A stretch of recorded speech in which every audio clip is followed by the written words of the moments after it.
Hoy vamos a hablar del contrato de seguros. Entonces, para comenzar, vamos a dar la definición, ¿no? de este contrato de seguro. Básicamente, según el artículo 1 de la Ley de Seguros 17.418, el contrato de seguro es aquel por el cual el asegurador se obliga, mediante una prima o cotización, a resarcir un daño o también a cumplir la prestación convenida si ocurre el evento previsto. Como bien vemos, ya mencionamos ambas partes de este contrato, que es el asegurador y el asegurado. Entonces, el asegurador es quien asume el riesgo, básicamente. Y el asegurado es el titular del interés asegurado, ¿no? Entonces, este contrato podemos dar con que tiene una finalidad por el medio del cual el asegurador asume el riesgo de su asegurado. Es decir, que se va a obligar a responder por las consecuencias que le provoque a su asegurado un hecho determinado. Y como contraprestación, el asegurado se va a obligar a pagarle la llamada prima o cotización, ¿no? Por ejemplo, Laura compra un auto y decide asegurarlo con La Caja, una compañía de seguros.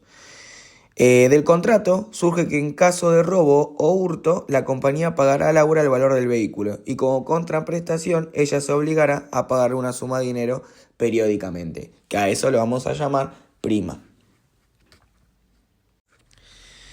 Bien, nosotros anteriormente, a través de la definición que nos da el artículo 1 de la ley 17.418, que es la ley de seguros, nos da...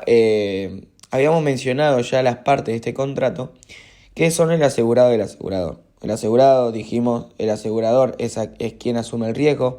Básicamente es aquel que asume ese riesgo de que si ocurre ese hecho determinado, ese evento previsto. Y el asegurado es el titular del interés a asegurar. Que vamos a ver que también podemos encontrar otras partes, tal vez, que no son identificadas en el contrato, pero que podría ocurrir. Como por ejemplo, cuando hablamos, podemos también mencionar a lo que es el beneficiario y también a lo que es un tomador, básicamente, como agregar a las partes del asegurado y asegurador, ¿no? Entonces, tenemos 4 partes. Tenemos el asegurado, el asegurador, el beneficiario y el tomador. Básicamente, se diferencia uno del otro, porque nosotros decimos que el beneficiario básicamente es aquel que recibe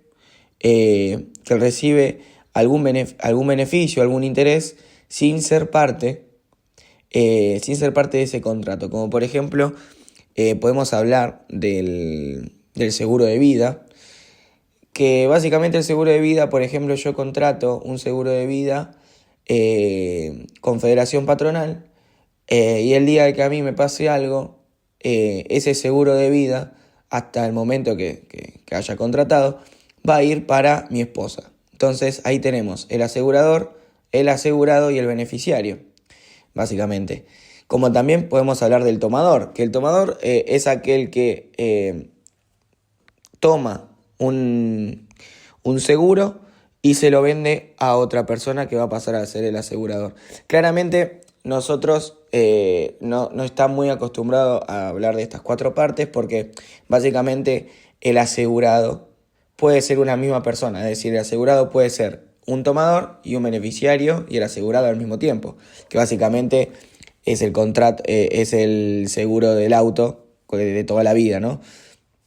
Por eso cuando el asegurado es aquel que toma, es decir, aquel que va a contratar un seguro y recibe esa suma de dinero o ese resarcimiento del daño cuando ocurre el hecho previsto, decimos que es el asegurado, es decir, que abarca a esas 3 figuras en una. Por eso no está estipulado de esa manera, pero bueno, está bueno aclarar porque un claro ejemplo es el seguro de vida, que siempre el beneficiario no es el mismo que asegura, no es el mismo que es el asegurado, digamos. Bueno, bien, como caracteres de este contrato, vemos en pantalla que presenta los siguientes, que es bilateral, es consensual, no formal, nominado, aleatorio y oneroso. Bueno, básicamente bilateral. Sabemos que este contrato sí o sí requiere de ambas partes. Es consensual porque se requiere el consentimiento de las mismas.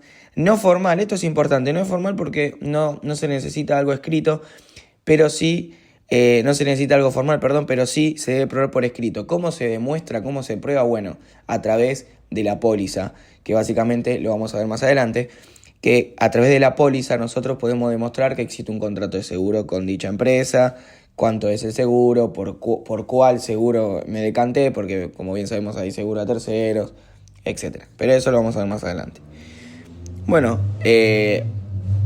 oneroso claramente porque requiere de una contraprestación, es decir, una prima en cotización a cambio del resarcir el daño. Y luego tenemos los elementos específicos de este tipo de contrato, ¿no? Que vamos a ver cuáles son estos elementos específicos. Y en primer lugar, nosotros tenemos el objeto. Es decir, el contrato de seguro puede tener por objeto toda clase de riesgos, salvo aquellos que estén prohibidos por la ley. Es decir, cualquier riesgo, pero me tiene que causar a mí un interés asegurable. Es decir, yo tengo que tener un interés asegurable de que este objeto al cual yo estoy asegurando siento que corre peligro. Es decir, tengo que tener un interés de asegurar a ese objeto, ¿no? Y el segundo elemento que podemos apreciar es el riesgo, que básicamente es la eventualidad de que suceda un hecho futuro e incierto, del cual podría derivarse un daño para el interés del asegurado. En el contrato debe estar bien especificado cuál es el riesgo asumido por el asegurador, porque bueno, obviamente necesita especificarlo para que pueda ser correctamente asegurado. Y si en el momento de celebrar el contrato el riesgo fuera inexistente, que puede ser porque el siniestro se hubiera consumado o porque desapareció la posibilidad de que se produjera, acá en este caso el contrato es nulo. Luego vemos la prima, que la prima es el precio que el asegurado deberá pagar al asegurador por el riesgo que éste asume. Además, la prima lo que incluye son los gastos administrativos que la misma se va a exigir desde el momento del certificado de cobertura, ¿no? Es decir, a través de la póliza ya se puede solicitar la prima. Luego tenemos la póliza, que básicamente la póliza es el documento entregado por el asegurador donde constan las condiciones del contrato de seguro. Es decir, que por medio de la póliza el asegurado acredita las condiciones del contrato. Y además la póliza deberá contener el nombre y domicilio de las partes, el interés asegurado, el riesgo asumido, el plazo, prima y demás condiciones del contrato, que como bien dijimos, es a través del mismo el cual se demuestra o se prueba que existe un contrato de seguro. Y por último tenemos la franquicia, que la franquicia es una cláusula contractual mediante la cual el asegurador no responderá por daños menores a determinada suma. ¿Qué significa? Bueno, por ejemplo, se pacta una franquicia de 50.000 pesos. Si el daño es de 30.000, lo soportará solo el asegurado. En caso de que dicha suma sea superior hasta ese monto mínimo, el siniestro debe soportarlo el asegurado. Entonces, esto es al revés. Como bien antes dijimos que yo había pactado una franquicia de 50.000 y tuve un accidente que equivale a un precio de 30.000, me voy a tener que hacer cargo yo. Pero ¿qué pasa si llega a ese monto mínimo o lo supera? Entonces, acá, por ejemplo, si se pacta una franquicia de 50.000, si el daño es de 70.000, soportará 50.000 el asegurado y 20.000 el asegurador. ¿Se entiende? Es decir, que si yo impongo una franquicia de 50.000 pesos y tengo un daño de 70.000, 50.000 pesos me voy a hacer cargo yo, porque es el monto mínimo que yo había estipulado. Ahora, cuando supera ese monto mínimo, es decir, que ya supera los 50.000, esos 20.000 restantes que hacen al total del precio, se va a encargar el asegurador. ¿Se entiende? Entonces, cabe destacar que la franquicia, cuando el seguro es con franquicia, el precio del seguro siempre suele disminuir. Ahora, por último, vamos a hablar de las obligaciones y las cargas, ¿no? Vamos a hablar de las obligaciones del asegurador, del asegurado, y también las cargas que se le exigen al asegurado, ¿no? Que básicamente son cargas del asegurado. Y vamos a empezar primero con las obligaciones del asegurador. Básicamente, las obligaciones que presenta o que tiene el asegurador, primero que nada, es indemnizar al asegurado si se produce el siniestro. Claramente es el fin del contrato. Y además, como importante obligación, emitir y entregar la póliza al asegurado. Recordemos que a través de la póliza yo puedo demostrar que tengo un contrato de seguro con dicha empresa o con dicha sociedad, a la cual yo, para demostrar, tengo que tener la póliza y todo lo que contiene la póliza, como dijimos, el nombre, el domicilio, etcétera, el interés, la prima. Y luego tenemos las obligaciones y cargas del asegurado. Cuando hablamos de las obligaciones del asegurado, en primer lugar, es pagar la prima. O sea, si el pago de la prima o de la prima única no se efectuara oportunamente, el asegurador no será responsable por el siniestro ocurrido antes del pago.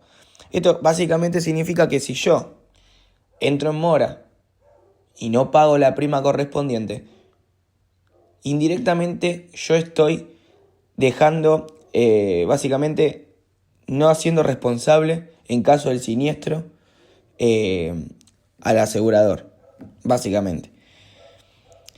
Como segunda obligación, tenemos la de informar al asegurado, ¿no? De todo lo referido al bien asegurado durante todo el contrato. Es decir, que de acuerdo a esta información, el asegurador sabrá qué riesgo está asumiendo. Por eso, si la información dada por el asegurado fuera incompleta o también podría que sea falsa, y de tal importancia que con información correcta el asegurador no hubiese contratado correctamente, básicamente el contrato será nulo. Y luego vamos con las cargas del asegurado. O sea, cuando el asegurado no cumple una obligación, su cumplimiento se le puede exigir judicialmente. Pero cuando no cumple una carga, ello no sucede. Básicamente eso tiene que ver con algo que se puede exigir, que es una obligación, y lo que es una carga. Por ejemplo, una obligación es algo que yo te puedo exigir judicialmente que lo hagas porque lo necesito. Una carga es algo que depende de vos y que si vos no lo cumplís perdés un derecho. Esto es un ejemplo que no tiene nada que ver con el contrato de seguro, pero tal vez para que sea más conocido. Cuando hablamos de los alegatos, el alegato no es una obligación, es una carga. Es decir, si yo no alego al final del proceso, lo único que pierdo es un derecho de poder dar mi opinión y mi defensa al respecto de todo el caso y con la última palabra que con el juez se va a quedar en el momento de que tenga que dar una sentencia. Entonces, no es una obligación, es una carga. Las cargas son hechos que el asegurado puede o no llevar a cabo, pero que si no las realiza, saldrá perjudicado porque perderá el derecho a ser indemnizado o se le rebajará la indemnización. Entonces, decimos que son cargas, por ejemplo, informar del siniestro y el daño sufrido del asegurador dentro de los 3 días de producido o de conocerlos. Básicamente, esto es importante porque si yo choco y no informo a mi asegurador, ¿cómo sabe mi asegurador que yo tuve un siniestro? Entonces, es importante informar al siniestro y los daños que sufrí por ese siniestro dentro de los 3 días de conocerlos. También prevenir el siniestro, por ejemplo, contar con un matafuego. El incumplimiento de esta carga no hace perder la indemnización, solo la disminuye. La indemnización se pierde si el incumplimiento de la carga fue por dolo o culpa grave. Pero básicamente prevenir el siniestro, tener un matafuego. Si yo tengo un incendio del auto y no tengo matafuego, la indemnización va a disminuir porque a mí a través del peritaje se demuestra que yo, al no tener un matafuego a mano, nunca pude tratar de apagar el fuego. Entonces, no es que pierda la indemnización, pero solamente se va a disminuir en el momento de resarcir. Y después, por último, hacer todo lo posible para evitar o disminuir el daño.